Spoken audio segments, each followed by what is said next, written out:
How's everybody doing? Welcome back. Welcome back.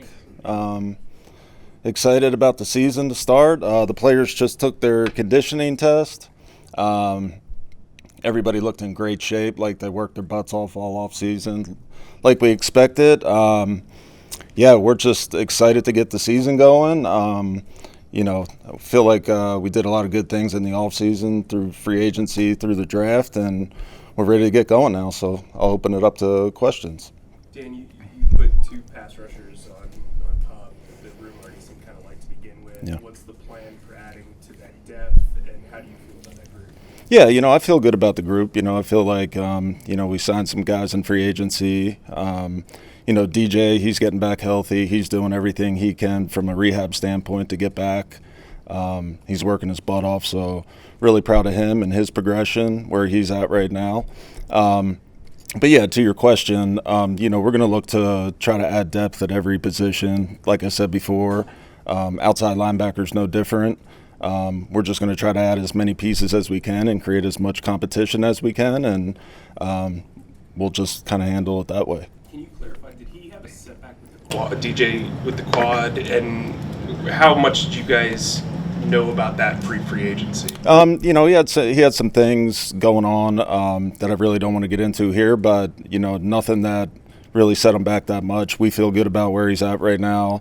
DJ's working his butt off again, so we expect him to progress, and then we'll see where he is at the end of training camp. Dan, as you well know, it's been a 6-year playoff drought. Do you feel like you guys have done enough to become a playoff team?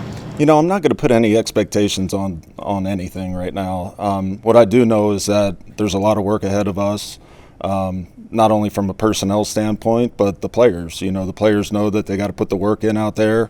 We have a lot of new players that got to gel together out there and become a team. So in terms of playoffs, we'll reach that, when we're ready. But I think right now we're focused on today, tomorrow, and just trying to get better as a team and as an organization. Dan, I've heard you and Dave talk about what you just said, not putting expectation. Is part of that just to sort of take a breath and work toward a longer vision after maybe there were some years where, before you were in this position, that there were some quick fixes in mind? Yeah, like I said before, we have a plan. We have a plan in place. We have a process. We're aligned in that plan, and we're going to stick to it. And I feel like if we're disciplined and we stick to our plan on building this thing, that we will build a winner eventually. And I think we're pretty confident in that. Regarding free agency, any new news on Gilmore? And second part, have you reached out to Connor Williams' camp? I think with all free agents, they're on the street. We contact all the free agents out on the street, kind of get their status, see where they're at from a money perspective, just kind of see where they're at. Are they interested in our organization? Are they interested in playing for us here? So we keep in contact with everybody. We're going to try to sign guys that fit what we do. And if they're a fit out there and they're a free agent on the street, then we're going to entertain all those guys. Dan, you've said a little bit about this before, but I wonder if you could address it again about Bryce. Just when you're talking about long-term sustainable future, how committed are you that he is that quarterback that you're going to build this future around? Yeah, I love Bryce. Obviously I thought very highly of him when we drafted him. I think Bryce is one of the hardest working men, in that locker room right now. I know he's on a mission. I know he's committed to being great. I know he's committed to this franchise and making this franchise great. So we're going to try to do everything we can in our power to surround him with the best players, the best protection, receivers, running backs. So we got to do our part as well. But I know Bryce is hungry, he's focused, and we're super excited about him. See from him from the start of the offseason till you guys broke at the end of OTA's minicamp? Yeah, I think every day, working under Coach Canales, he got better and better with what Coach Canales wanted him to do. Whether it's footwork, whether it's timing, just all the little details. He's very coachable. So, I think him working under Dave, I think it's a really good match. Is there a timeline on Wanham and Brooks? No, we don't have a timeline on that right now. We're going to take it day by day. Again, they're both working their butts off. I see them in the weight room, in the training room every single day. They're working hard to get better. They're working hard to, just become those players that, we drafted and we signed in free agency. Is it hard to even say that they would be ready for week one?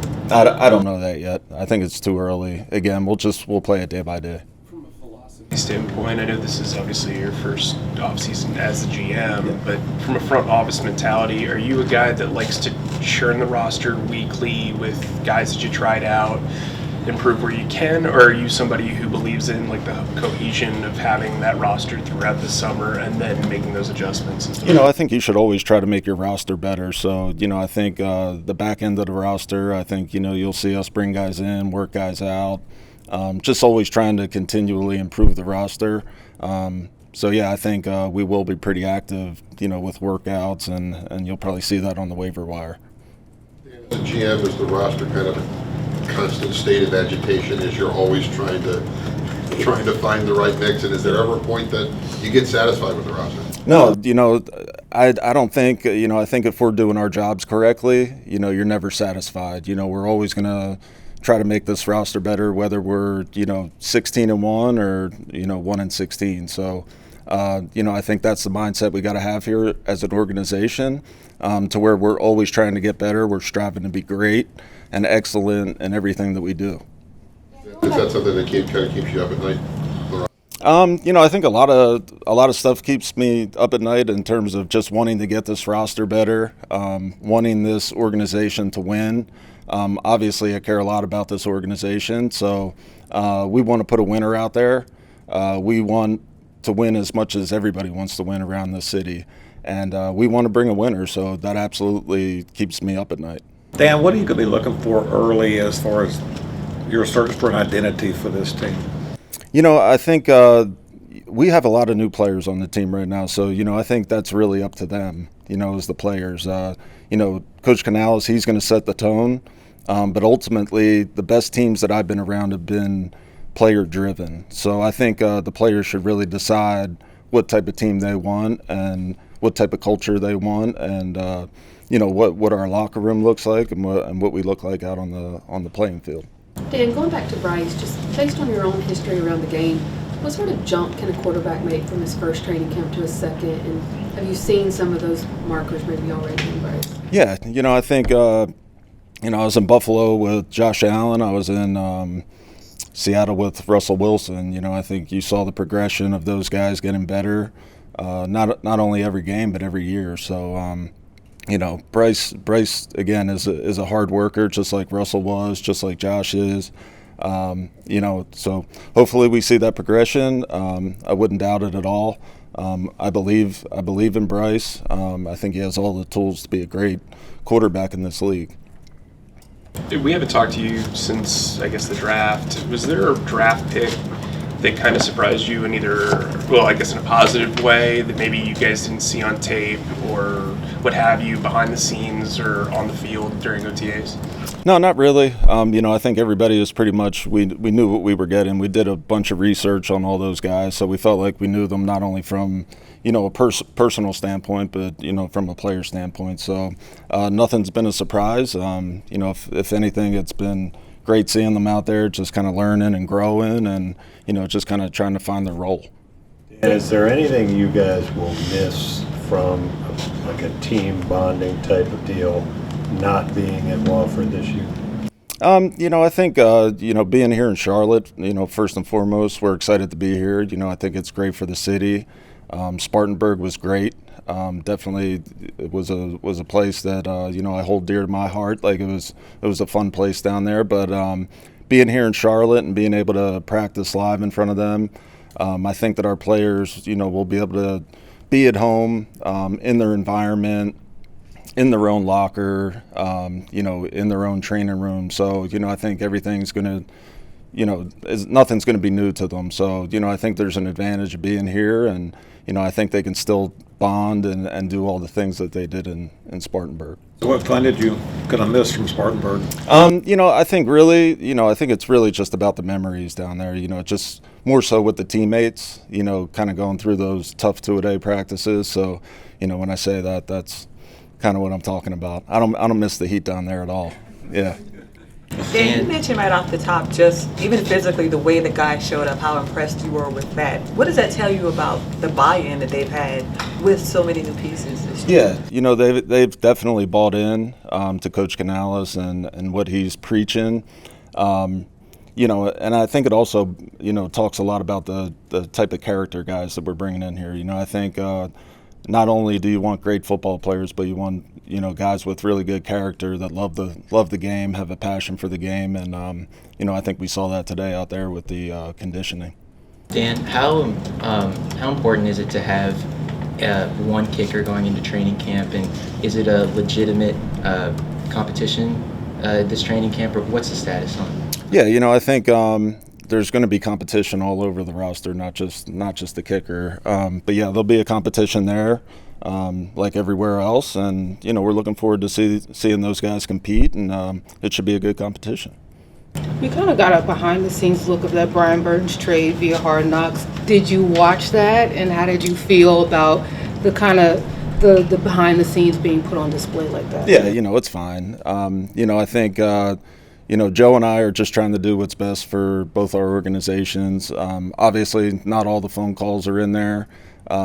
Joe's a really good friend of mine. We had multiple phone calls about the Burns trade. It just wasn't those couple that you saw on Hard Knocks. There was a lot of thought behind everything, a lot of discussion about everything. So, I think it's something, that's good for you guys to see. Would you want to see the Panthers on that type of Hard Knocks? Whatever they tell us to do, I'm fine. I'm fine with it. I'm good with it. We'll do a couple more.